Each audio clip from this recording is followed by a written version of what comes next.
বুঝছো বন্ধু? একদিন রাত পহেলে দেখবা তুমি নাই, পৃথিবীবাসী জানবে তুমি মরে গেছো। পৃথিবীর তখন আলো ফুটবে, চাঁদও উঠবে, সিএনজিও চলবে, অটোও চলবে, দোকানপাট সবই চলবে। এই পৃথিবীর হই হুল্লুর হুলুস্থুল ব্যস্ততা, ধোকাবাজ এই দুনিয়া, কেউ থামবে না, শুধু তোমারে কবরে পাঠায়। ধোকাবাজ এই দুনিয়া, এই দুনিয়া প্রতারক, এই দুনিয়া কেউ থামে না।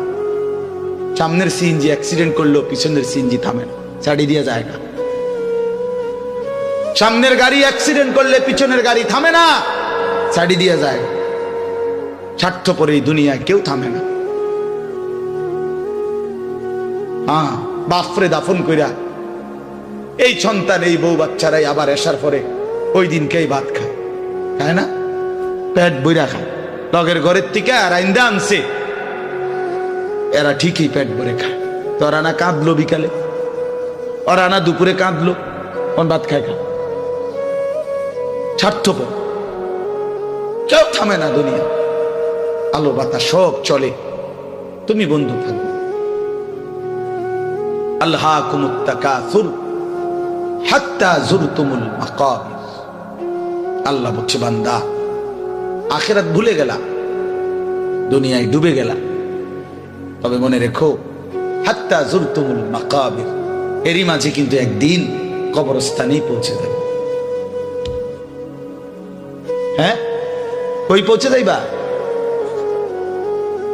তোমরা কবরস্থান দেখো নাই ভাইয়া? কাল্লা সাউফা তা'লামুন। আল্লাহ বলে, কবরে আসলেই আমি বুঝাই দেব বান্দা আমার নাফরমানির শাস্তি কেমন।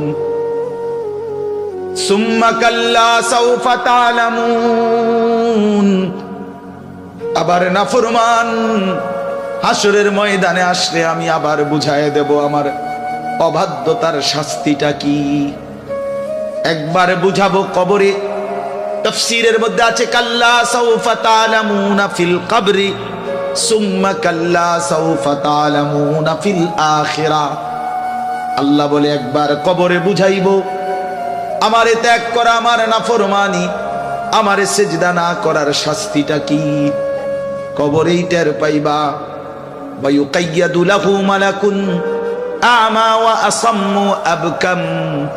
নবী বলেন, নাফরমানের কবরে এমন একজন ফেরেশতা পাঠানো হবে, যেই ফেরেশতা অন্ধ, বোবা, বধির, চোখেও দেখে না, কানেও শোনে না, জবানেও কথা বলতে পারে না। ফায়ুদরাবু লাহু বিমিতরাকাতিন মিন হাদিদ গরবাতান বাইনা উদুনাইহি। আল্লাহর নবী বলেন, ওই ফেরেশতা ওই নাফরমান পাপীকে লোহার হাতুড়ি মুগুর দিয়ে দুই কান বরাবর এমন জোরে আঘাত মারবে, ফায়াসিহু সাইহাতান ইয়াসমাউহা মান ইয়ালিহি ইল্লা তাকালাইন। নবী বলে, নাফরমান এত জোরে চিৎকার করবে, মানুষ এবং জিন ব্যতীত আল্লাহর সব সৃষ্টি শুনবে।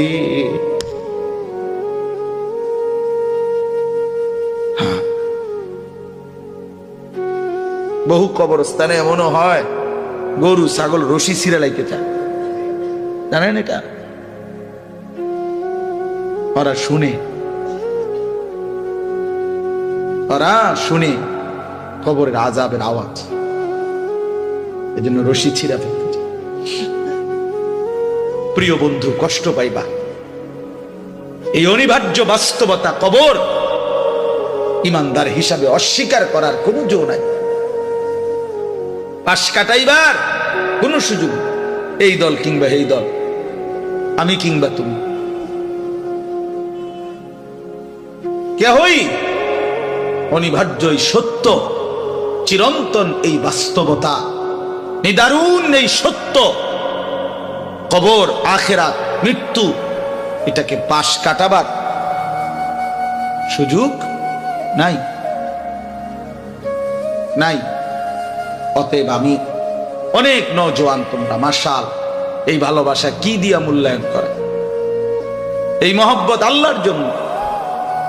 তাইলে যেহেতু তোমরা পছন্দ করে ভালোবেসে আল্লাহর জন্যই আসছো, আল্লাহর কথা শুনবার জন্যই আসছো।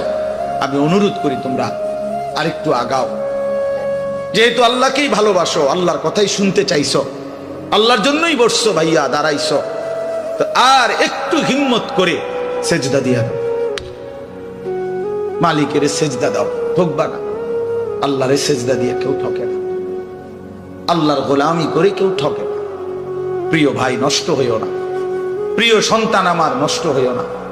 প্রিয় যুবক আমার, নষ্ট হইও না। মুসলমানের কিশোর, তরুণ, নওজোয়ান, আগামীর ইসলামের পতাকা তুমি হাতে নিও। আগামীর কালেমার পতাকা তোমার হাতে।